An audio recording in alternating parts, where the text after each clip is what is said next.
Ladies and gentlemen, we take you now by transcription behind the scenes of a police headquarters in a great American city, where under the cold, glaring lights will pass before us the innocent, the vagrant, the thief, the murderer. This is the lineup.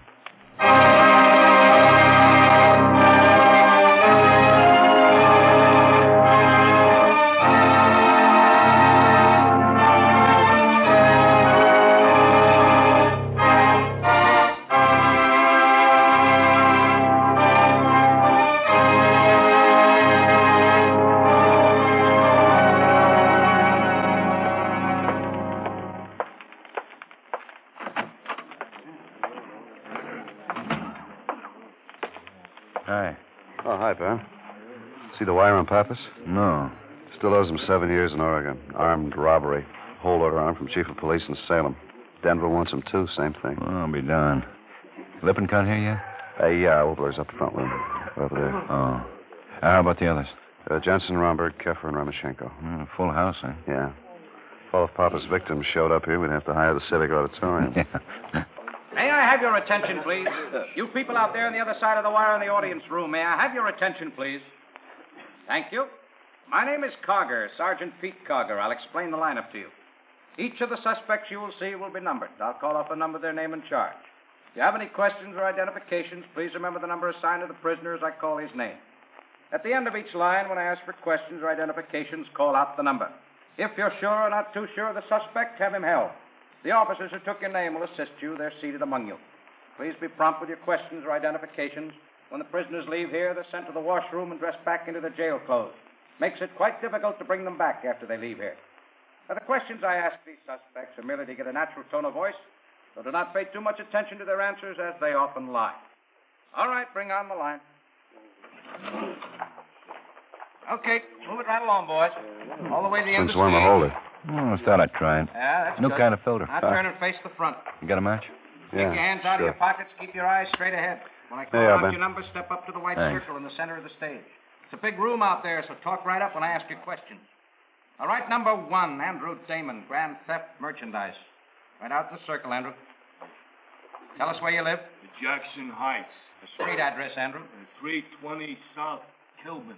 Any weapons on you when you were picked up? No weapons. What's your profession? Salesman. Look right out through the screen, Andrew. That's it. Now, what do you sell? Food. Frozen food in deep freezers. How long you been selling food in deep freezers? About 6 months. Anyone with you when you were arrested? No. You own a car? No. Those are clothes you were wearing when you were booked? Yeah. Take off the coat, Andrew. Take off the coat. Okay, put it back on. Step over to the side, then.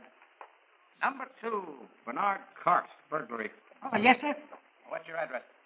65 Galapagos Street, apartment 10. What do you do for a living, Bernard? Oh, anything. Shovel work sometimes. I dig. You know a man named Frank Krieger?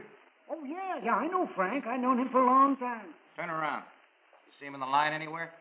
Oh, yeah, that's him right back there. It's number 7. How about David Junta? You know him? Oh, sure, yeah. You see him in the line anywhere tonight? Yeah, he's standing right there next to Frank. Why? The officer's report states that Frank Krieger and David Junta were with you at the time of arrest. How do you explain that, Bernard?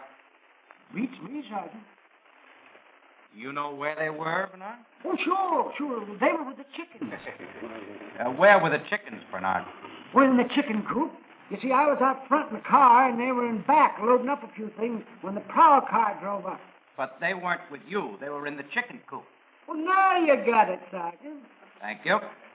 Next, number 3, John Pappas, armed robbery. Where do you live, John? Beaver Hotel. Address? 313 Parkerston, I think. What do you do? You mean work? Yeah, what kind of work do you do? Carpet. How long you been a carpenter, John? 6-7 years. Where do you work? I don't. Where was your last job? Arizona. As a carpenter? Anybody with you when you were picked up? No, I was alone. There was nobody with me. You have any weapons? A gun. What kind of gun? Army 45. You have a car? No, What's funny, John?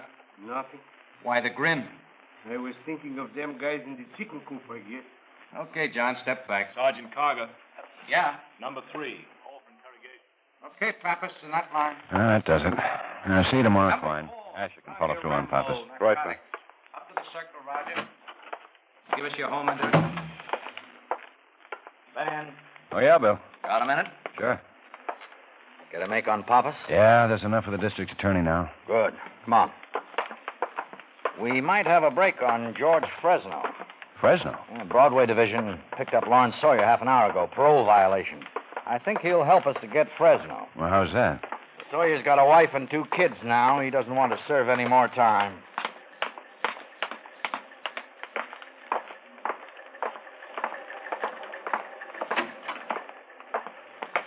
Hello, Larry. You know Lieutenant Guthrie. Hi. Hello, Lieutenant. Oh, hand me that, Ben. Oh, yeah. Thanks. Assault, huh? Yeah. Who's Herman Pollard? Just some jerk standing around in a bar I was in. I had to hit him. Capped me with needling me. You're on parole, Larry. You know you weren't supposed to be in a bar, don't you? I work till almost 9 tonight. I stopped in there for beer, and this Raymond, whatever his name is, started needling me. So I popped him, and they picked me up. And you broke parole. I've been out 2 years now. I kept my nose clean. Ask my parole officer. Ask the guy I'm working for. We will. You said something about George Fresno to Captain Hines at Broadway Division, Larry. That's right. Well, Do I get a break? what about George Fresno? He's in town again. Yeah, we know that. You want him, don't you? He's handling the stuff again. Yeah. He's working with Gunther, Talbot, and Elmer Brashy. The 3 of them have been pushing for 17 months, what we know of. Stuff's from Turkey and Greece. Tests out anywhere from 30 to 50%. We've got half a kilo of it down the lab right now. Can I have some water? Help yourself.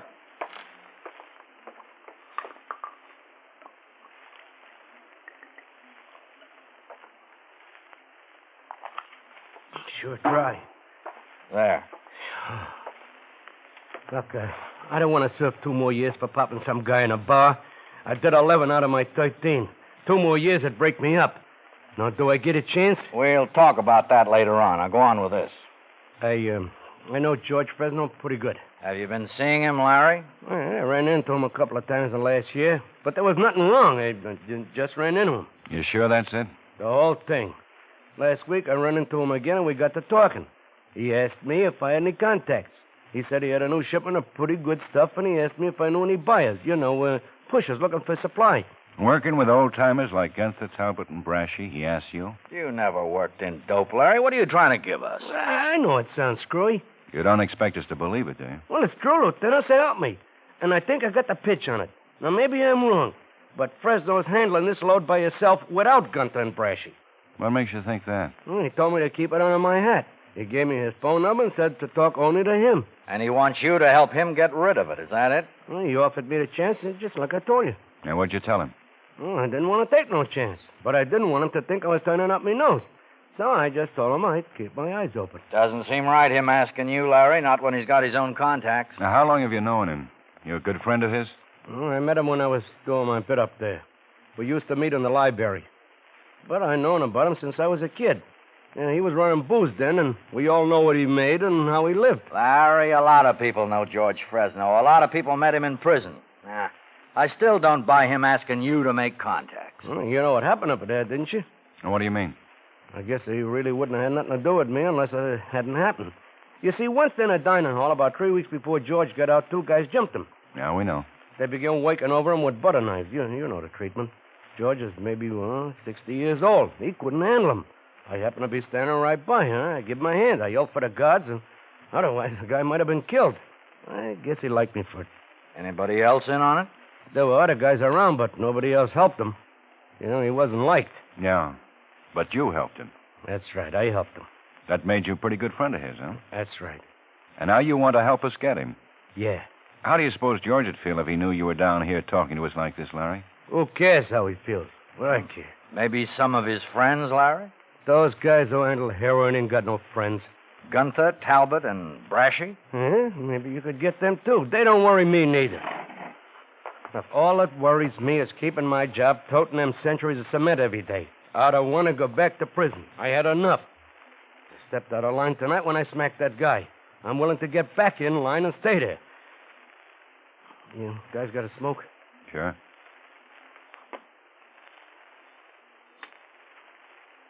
Thanks. Now, George asked me for a contact to unload some of the stuff. He wouldn't ask everybody. You know that. A plant working for you would help a lot. George is a smart operator, and it might take a long time for you to get somebody in there. I could get in right away and set him up. He's gone up once on income tax and once on carrying concealed weapons. He never had a big rap, but I know you want him. Listen to me. George lives over on Palace Drive. He's got an apartment that costs $2,000 a month rent. Pretty nice place. Books, television, a couple of servants. I live on Everett Place. $45 a month. And I'm nubbing to get it together. But I got a wife and 2 kids there when I get home. I like living like this, Captain. Give me a chance to stay with him, will you? Please? Huh, Captain, please?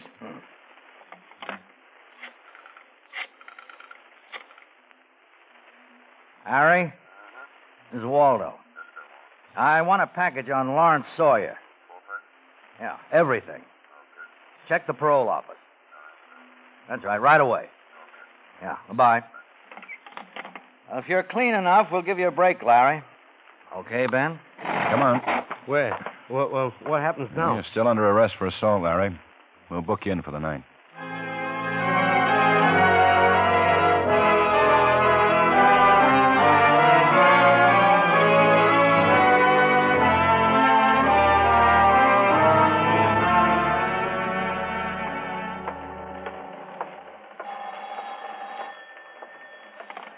Hello, Ben. Hi. Everybody's in your office. Okay, you can get Sawyer up. Right. Hi, fellas. Pete? Yeah, they got it all, Ben. Good. All right, boys. Let's get this over with. Captain Waldo's decided to use Lawrence Sawyer on this. Sawyer's convinced us that he has the confidence of George Fresno and can be useful in making the arrest. Sawyer's willing to do anything we ask him. Now, all of you men have been pulled off your current assignments to concentrate on this case. Looks like the first break we've had in trying to get Fresno. You'll do nothing but work on this until it's completed. What are the teams, Pete? Asher and Quine, Crockett and Murphy, Hollinger and Costello, Vickers and Manning. Okay. Now, 2 of you will be with Sawyer 24 hours a day. He's going to be in danger right away. We don't want him to get hurt, and we don't want any of you to get hurt. What about Sawyer's place, man? Well, he's given us permission to tap his telephone line. Technical will have 2 men at his home all the time. We don't have to worry about that part of it. 2 others will be at the cement works. The district attorney drew up these sheets, Pete. Yeah, Ben. There are 4 charges we might be able to get Fresno on. Importing, concealing, selling, or transporting. To make any of these charges stick, we have to arrest him with the goods on his person. Now, remember that. No arrest, no action on our part until George Fresno's got something on his person. Now, that may happen tomorrow, may happen a year from tomorrow. But we're going to stop him this time. Okay, Ben? Yeah? All right, Larry. This is Lawrence Sawyer. Some of you know him, some of you don't. How do you feel, Larry? Okay, Lieutenant. Okay, sit down. Yeah? Yeah, right there. Oh, okay. Okay, Larry. You have an outside line. Yeah.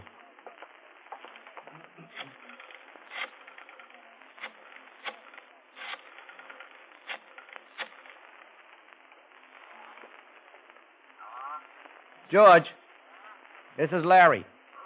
Larry Sawyer. I've been thinking about that, you know what we talked about last week? How about having a drink, George, and talking about it? Okay, George, I'll be there. So long. I'm going to meet him for a drink this afternoon at Amos's Bar and Grill. That's on 17th, right below Grant. Asher, Quine? Yeah, Ben. You be there, too.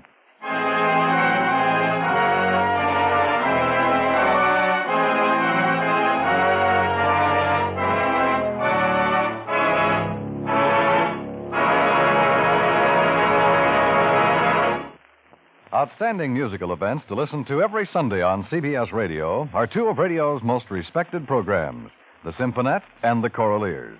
Sundays in the daytime, it's the Symphonette, bringing you light popular classics, and in the evening, it's the Choraleers, singing the songs of the barbershop quartets and men's choruses of bygone years. For truly fine music, listen for both these familiar programs, Sundays on most of these same stations.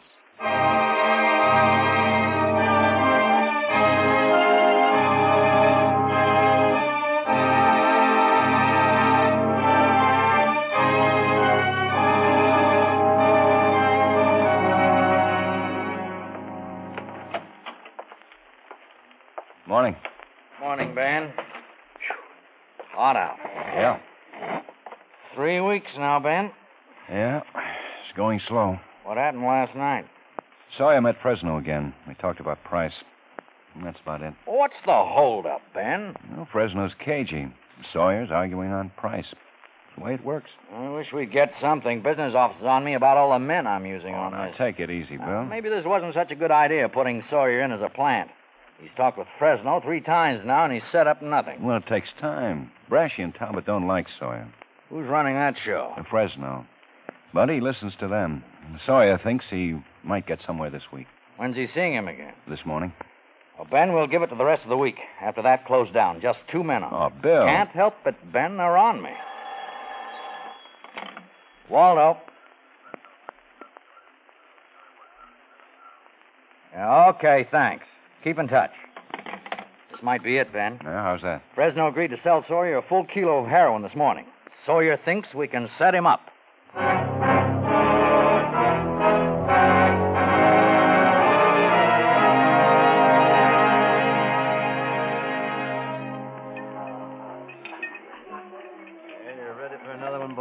No, thanks. Oh? What's the matter? Something wrong with it? Oh, it's okay. Just taking our time. Okay. I'd like to. Yeah. There he is. Yeah. Hello, Lieutenant. Sergeant. Hi, Larry. Sit down. What do you have? Beer. Here. Drink mine. Thanks.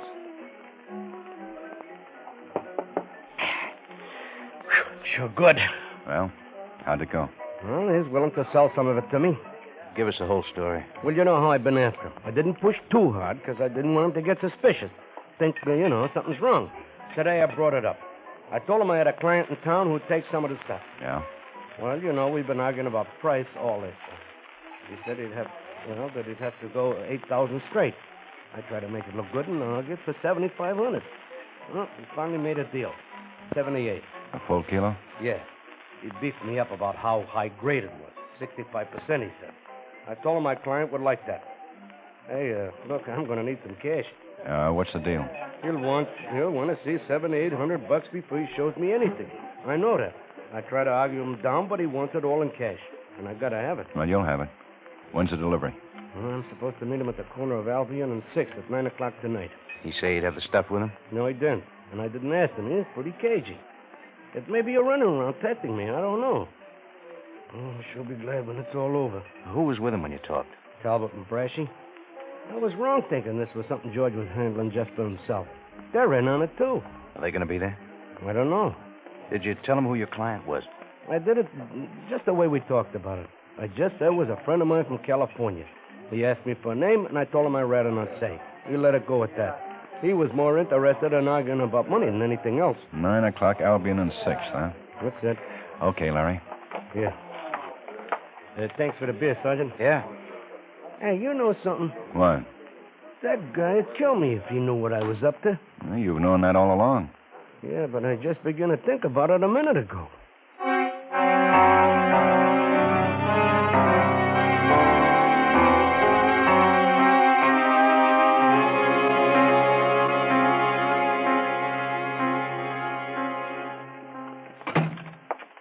You look it over? Yep.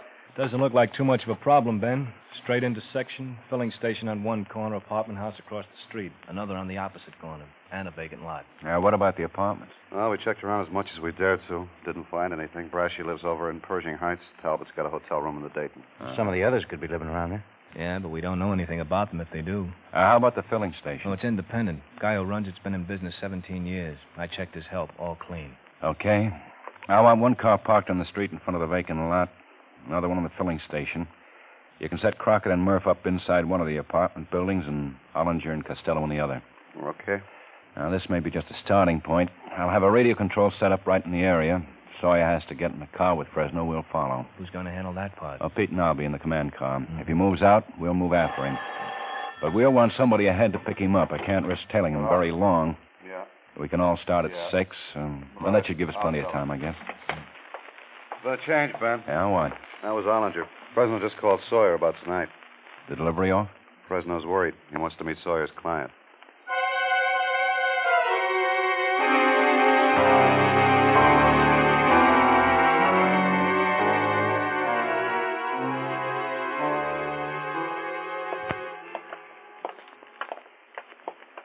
about this, Lieutenant. It's the only thing we can do.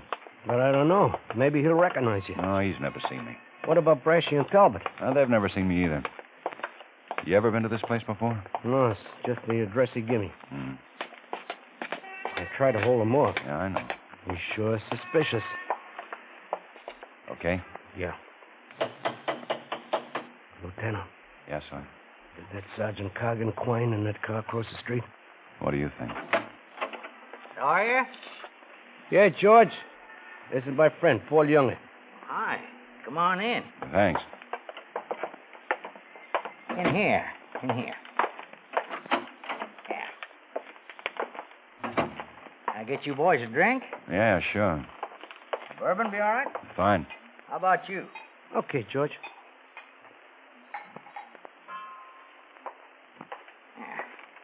Thanks. Thanks. Sit down. Get comfortable. How long you been in town, Younger? 3 weeks. Los Angeles? Santa Cruz.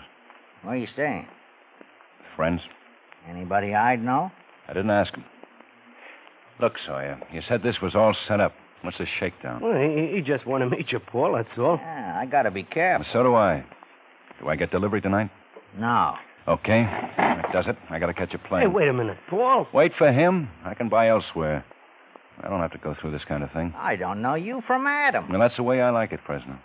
How long you been in business? You're too nosy for me. And Sawyer came up with a proposition that he could put me next to some 65% stuff. I like the idea. I can use it.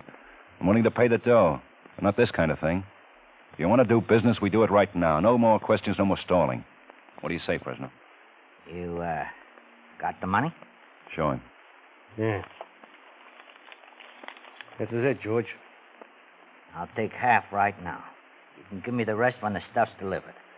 Paul? When'll that be? Less than an hour. What do you say, Paul? Well, give him 2,000. Okay. Okay. When can he pick it up for me? He doesn't have to. Huh? You can do it yourself, Younger. Just get your hat and follow me. Sawyer, you can go home. Mr. Younger and me'll handle it now.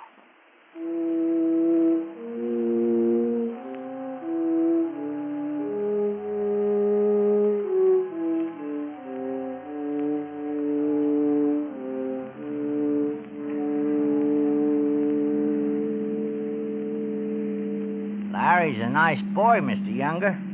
Always been good to me. Yeah. He says you're all right. Well, I think you're all right. That's the way I feel about him. Mm-hmm. No hard feelings about me asking to meet you. No. Yeah, Larry's a nice boy. I gotta be careful, though. Boy, everybody does, you know. Mm-hmm. Where are we going? Oh, not far. Just a few more blocks. You know, it must be nice around Santa Cruz this time of year. Yeah. Ever do any fishing? Some. Go down to Mexico, mostly. Yellowtail. Yellowtail. Yeah, it's nice fish. Are we here? Just being careful. Come on. Can't ever tell who's out looking around. Yeah. Well, what now? Don't get excited. This won't take long. Yeah, here we go. Hi. Hi, Madge. Hey, Madge, this is Mr. Younger from California. Hello. Hello. Yeah, go ahead. Get in. Hmm? That's it. Madge helps me out on these things, Mr. Younger. Yeah. Where to, George? Oh, just drive around, Madge. Are we going to make a pickup or aren't we? What is this? We'll make a pickup. Got the rest of that money? Yeah. And I'm keeping it until I see some action. I want half before I deliver. Well, you got 2. That's it, Fresno. Hey, who'd you buy from before? I had some people. Chinese stuff? Okay, Younger. What? Madge? Yeah. Hey, what is this? Relax. You wait here. I'll be back in a minute. You're a funny guy. Is he? Where's he going? My apartment. What for? Weren't you talking about a delivery? Yeah. Is that the way it works? Just wait for George. Okay. Want one? No, thanks. What are you doing? I think I'll stretch for a minute. What? I get cramped up. Here he comes. He won't be cramped long. Yeah. Hey, what's this? You going someplace? Well, I'm just stretching. You better get back in the car. Is this it? Yeah. 65%. I guarantee it. Well, I'll take it right here. Wait a minute. What about my dough? No dough on this one, George. Huh? I'm a police officer. Hey, don't move your hands. Madge, keep your hands on the wheel in there. No. Sit down on the ground, George. Now, look. I got a lot of money. 20,000, 30,000. Get down. Oh, don't hand me over. It'd be my last trip. I only got a few more years. Okay, Ben? Yeah. Sergeant Quine, George. I'll take care of him, too. Don't hand me over, please. See about her. Yeah. Okay, Miss Outside. Okay? Okay, Pete. It was all a setup, wasn't it? Come on, George. This is Sergeant Cargan. Brashy and Talbot followed out from the other place, Ben. We picked them up 2 blocks back. Couldn't tell what was up. Yeah, here.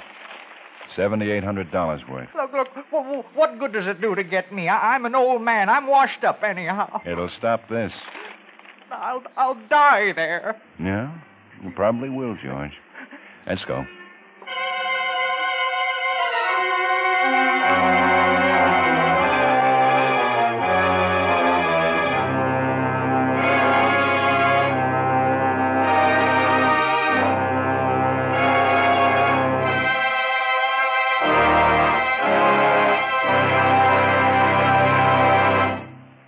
The lineup, where before you pass the innocent, the vagrant, the thief, the murderer. Listen again next week when we again bring you the lineup. May I have your attention, please? You people out there on the other side of the wire in the audience room, may I have your attention, please? Thank you. My name is Cogger, Sergeant Pete Cogger. I'll explain the lineup to you. Each of the suspects you will see will be numbered. I'll call off the number, their name, and charge.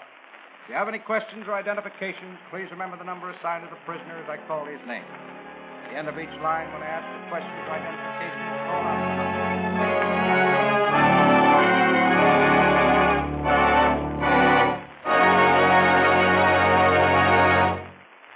The lineup, starring Bill Johnstone as Lieutenant Ben Guthrie, with Jack Moyles as Sergeant Pete Carger, was written by E. Jack Newman with music by Eddie Dunstetter.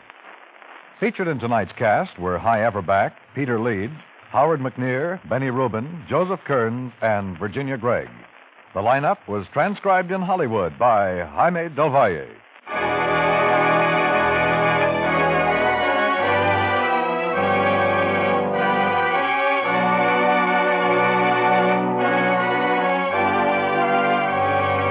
Sunday nights, hear Lionel Barrymore, host, narrator, and frequent star of a distinguished dramatic series. You'll find the plays are of the same high caliber as you've heard in years gone by on the program CBS Radio called Your Thursday Night Playhouse. This year, with Lionel Barrymore as host-narrator, it's your Sunday Night Playhouse on most of these same CBS radio stations every week. Dan Coverly speaking. This is the CBS Radio Network.